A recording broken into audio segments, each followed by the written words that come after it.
এই শপথ নিয়েছেন নাহিদ ইসলামরা, আসিফ মাহমুদরা, এবং তারা সরকার গঠন করেছেন।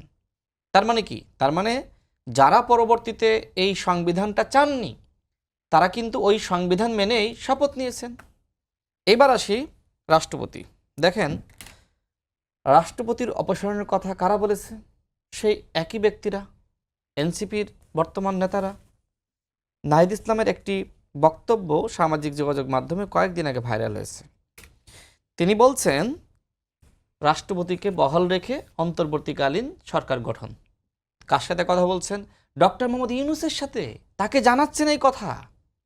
সেই বক্তব্য সামাজিক যোগাযোগ মাধ্যমে এখনও আছে। তার মানে রাষ্ট্রপতিকে কারা বহাল রাখলেন? নাহিদ ইসলামরা, যারা গণ অভ্যুত্থানের পোস্টার বয়, মুখপাত্র তারা। আপনি এখন কাকে দোষ দিবেন? বিএনপিকে? আমাকে?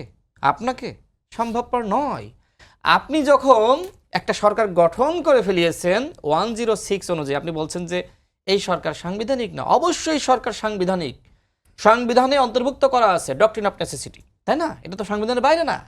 সুতরাং এই সরকার শতভাগ সাংবিধানিক এবং রাষ্ট্রপতির হাতে সংবিধান মেনেই শপথ নিয়েছে নাহিদ ইসলামরা। এখন আপনি সরকার গঠনের 2 মাস পরে দাবি তোলেন এই রাষ্ট্রপতি বাদ। আপনি সরকার গঠনের 5 মাস পরে বলেন এই সংবিধান বাদ। বাদ কি হয়? আপনি যে ভুলটা করে ফেলিয়েছেন, আপনি 6 মাস পরে এসে ভুলের খেসারত দিতে চান। তখন তো রাষ্ট্র যেভাবে স্টেবল হচ্ছে ওই স্টেবল তো হয় না। তখন হঠাৎ করে আরেকটি মাঝখান থেকে সমস্যা সৃষ্টি হয়। আর মাঝখানে যখন 6 মাস পরে সমস্যা সৃষ্টি হবে রাষ্ট্রপতি নিয়ে, সংবিধান নিয়ে, তখন তো আর একটি একাগ্র সৃষ্টি হবে। খুব কমন হিসাব। তখন তো আর একটি ফখরুদ্দিন মঈনুদ্দিন ফিরে আসবে।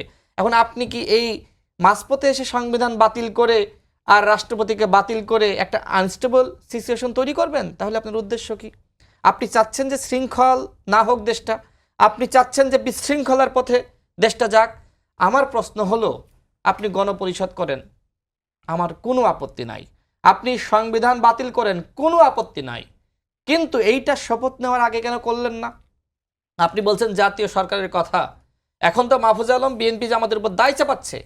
কিন্তু আমার প্রশ্ন হলো, এই যে এখন সব কথা বলতেছেন, এরপরে আপনি অন্তর্বর্তীকালীন সরকার গঠন হওয়ার 3 মাস 4 মাস পরে বললেন যে আমরা তো জাতীয় সরকার গঠন করতে চেয়েছিলাম, বিএনপি চাই নাই।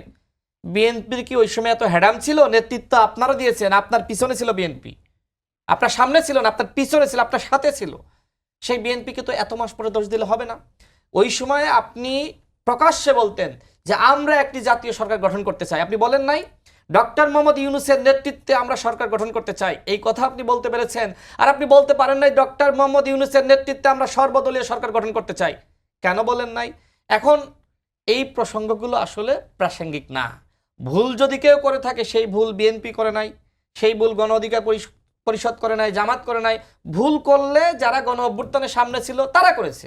ভুল করলে ডক্টর মোহাম্মদ ইউনূস করেছে। তাকে যখন ছাত্রদের পক্ষ থেকে প্রস্তাব দেওয়া হলো যে স্যার আপনাকে আমরা প্রধানমন্ত্রী হিসেবে দেখতে চাই, তিনি কেন বিএনপির সাথে আলোচনা করলেন না? তিনি কেন আমাদের সাথে আলোচনা করলেন না যে ছাত্ররা তো আসলে আমাকে প্রধানমন্ত্রী হিসেবে দেখতে চায়, মানে প্রধান উপদেষ্টা একই তো কেন আলোচনা করলেন না? তার মানে যদি রাজ্জাকি ভাই এই সমালোচনাগুলো করেন তাহলে তার এই সমালোচনা স্পষ্ট হওয়া দরকার।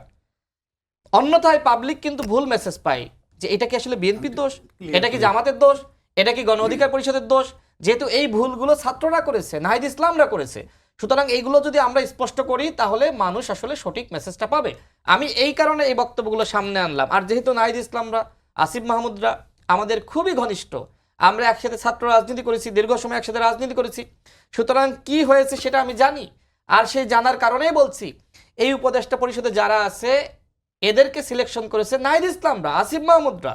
তারা 5 সদস্যের একটি লিয়াজু কমিটি গঠন করেছিল এবং সেই লিয়াজু কমিটির সদস্যরা এই উপদেষ্টাদের ভাই বানিয়েছে। ভাইবাতে যারা উত্তীর্ণ হয়েছে, যারা ছাত্রদের পক্ষে কাজ করবে, যারা নতুন দল গঠনের পক্ষে যারা কাজ করবে, যারা আশীর্বাদ ব্যক্ত করবে, তাদেরকেই বসিয়েছে। আপনি দেখেন নাই 6 মাসের মধ্যে উপদেষ্টাদের কথাবার্তা এমন ছিল, নির্বাচন নিয়ে কথা বলা যেত না, কোনো কথা বলা যেত না। প্রধান উপদেষ্টা নিজে কি বলেছে?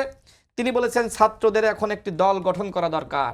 যখন দল গঠিত হয়েছে, প্রধান উপদেষ্টা বিদেশে নিয়ে গিয়ে আশীর্বাদ জানিয়েছেন, অন্যান্য উপদেষ্টারা আশীর্বাদ জানিয়েছেন। সরকারের মুখপাত্র প্রেস সচিব তিনি বলেছেন নাহিদ ইসলাম প্রধানমন্ত্রী হতে পারেন।